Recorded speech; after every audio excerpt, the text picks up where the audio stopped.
ఏర్పాటు చేసుకున్నాడు కాబట్టి ఖచ్చితంగా మన జీవితంలో మనం ఎలా ఉండాలో మనం నేర్చుకోవాలి. ఆ 4వ వచనంలో చక్కటి మాట రాయబడి ఉంది. ఇక్కడ ఏమనుందంటే భయము నుండి పాపము చేయకుడి. ఎవరి భయం నుండి? దేవుని భయం నుండి మనం ఏం చేయాలో తెలుసా? పాపం చేయకుండా ఉండాలి. ఎందుకంటే దేవుడు తన కొరకు భక్తుల్ని ఏర్పాటు చేసుకుంటూ ఉన్నాడు, తన కొరకు జనాంగాన్ని ఏర్పాటు చేసుకుంటున్నాడు. తన జనాంగంలో ఒకవేళ నీవు లేకపోయావి అనుకో, నీ జీవితాన్ని ఏ మనుషుడు తప్పించలేడు. అర్థమైందా? నీ జీవితాన్ని ఏ మనుషుడు మార్చలేడు. ఆయన లెక్కల్లో నీవు ఉండాలి, ఆయన భక్తుల్లో నీవు ఉండాలి, ఆయన రాజ్యంలో నీవు ఉండాలి. అందులో నువ్వు లేనప్పుడు ఈ భూలోకంలో నువ్వు ఎంత సుఖంగా బ్రతికినా అది అనవసరం. నిత్యత్వం అంతా నీ జీవితానికి నరకమే. మనం అది తేలిగ్గా మాట్లాడుకుంటాం. ఏది? నరకం గురించి తేలిగ్గా మాట్లాడుకుంటాం, కానీ అది మన జీవితాన్ని దహించి వేస్తుంది. ఒకసారి మీరు లూకా సువార్త 16వ అధ్యాయంలో ధనవంతుని స్టోరీ మీరు చదవండి. చదివితే మీ జీవితంలో ఇక ఎన్నడూ ఈ దుఃఖాన్ని, అంటే మనుషుడు అన్నవాడికి ఇటువంటి దుఃఖం రాకూడదని అంటాం చూసావా, అటువంటి దుఃఖాన్ని ధనవంతుడు అనుభవించాడు. కారణం ఏంటో తెలుసా? కారణం అతడు తన జీవిత కాలం అంతయు తన ఇష్టం వచ్చినట్లు బ్రతికాడంట. అంటే భయం నొంది పాపం మానలా, పాపం చేయడానికి భయం లేదు. వాడు ఇష్టం వచ్చినట్లు, వాడికి నచ్చినట్లు బ్రతికాడు, తిరిగాడు, చేశాడు, తాగాడు, చచ్చాడు. ఇప్పుడు ఎక్కడ ఉన్నాడు?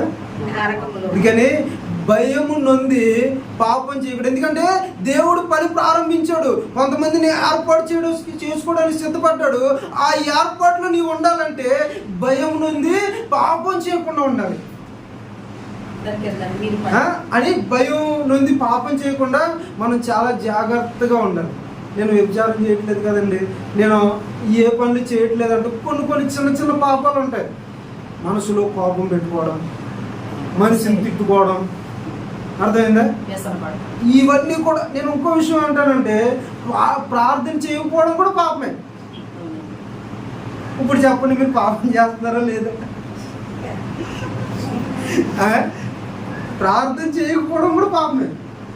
భయము నుండి అంటే భయపడినోడు ప్రార్థన చేస్తాడు, భయపడినోడు వాక్యం చదువుతాడు, భయపడినోడు దేవుడి సన్నిధిలో ఉంటాడు, భయపడినోడు ఇందులో ఏం పెట్టుకోడు, భయపడినోడు ప్రశాంతంగా ఉంటాడు. అర్థమైందా? భయం నుండి పాపం చేయకూడదు. ఎందుకంటే దేవుడు భక్తుల్ని ఆయన భక్తుల్లో పాపం ఉండకూడదని నేను చూస్తా ఉన్నాను. అర్థమైందా? ఒక పిల్లోడు ఇసుకలో ఆడుకుని, విపరీతమైన ఎండలో ఇసుకలో ఉండి ఆడుకుని ఒళ్ళంతా చెమట పట్టి ఆ ఇసుక ఒంటి నిండా రాసుకుని మొక్కనకు రాసుకుని మమ్మీ అంటూ వచ్చి ఎత్తుకోమంటే ఎత్తుకుంటావా? ఒక్కడి వీకే ముందెళ్ళి స్నానం చేద్దాం కాకపోతే ఎట్టు నీడ్చుకెళ్ళి స్నానం చేయించి అమ్మనం మంచి కొండ అని ఎత్తుకుంటాం. అంతేనా? అంతేనా? దేవుడు కూడా అంతే. తన భక్తుల్లో బురద ఉన్నవాడికి ఆయన అవసరంలా. ఆయన భక్తులు ఎలా ఉండాలంటే శుభ్రంగా పరిశుభ్రంగా ఉండాలి. భయం ఉంది పాపం చేయకూడదు. అక్కడ చిన్న మాట ఉంది, ఏమనుందంటే మీ పడకల మీద ఉండగానే మీ హృదయంలో ధ్యానం చేసుకుని ఊరకుండుడి. అంటే మీరు లేవగానే ఫోన్ తీసుకుని నొక్కోవడం కాదు, లేవగానే ఈ వాట్సాప్లో ఎన్ని మెసేజ్లు ఉన్నాయని కాదు, లేవగానే ఏం చేయాలో తెలుసా? పడక మీద ఉండగానే దేవుడు నన్ను లేపాడు, సంతోషం. నేను నిద్రలోనే కన్ను మూసేస్తానేమో అనుకున్నాను. కాబట్టి ఈరోజు నీవు నన్ను లేపావు కాబట్టి నేను నీ ధ్యానంలో ఉంటాను, పరధ్యానంలో ఉండను, పక్కల ధ్యానంలో ఉండను, ఎదిరిండావుడి ధ్యానంలో ఉండను, నీ ధ్యానంలో ఉంటా. అది బైబిల్లో చక్కటి మాట రాయబడింది, యెహోవా ధర్మశాస్త్రమందు ఆనందించుచు దివారాత్రులు. అంటే పడకల మీద ఉండగానే లేవగానే దేన్ని ధ్యానించుకోవాలి అంటే లేవగానే బైబిల్ తీసి అమ్మయ్య బాబు ఈరోజు నాతో ఏం మాట్లాడుతున్నాను అని తీసుకుని చదివి ఎందుకు దేవుడు ఇలా అన్నాడు అని ఆలోచించి అప్పుడు నీ కాలు ఎక్కడ పెట్టాలి, ఎక్కడ పెట్టాలి? అర్థమైందా? మీ పడకల మీద ఉండగానే మీరు ధ్యానం చేసి ఊరుకోండి.